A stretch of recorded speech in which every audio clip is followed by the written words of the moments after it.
দাদু আগের তা ভালো আছে গো। তাই আচ্ছা দাদু, এই সাত সকাল বেলা তুমি আমাদের বাড়িতে কি মনে করে? আরে একটা খুশির সংবাদ আছে। খুশির সংবাদ?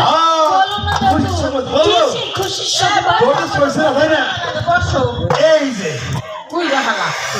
এই দেখো তুমি বুড়ি আমি বুড়ি না দিতে পারবো না গেলাম ঘটনা হয়েছে বলো না। 11 বাচ্চা 12 দিনের রহিমের সঙ্গে তোমার বিয়ের প্রস্তাব নিয়ে এসেছে।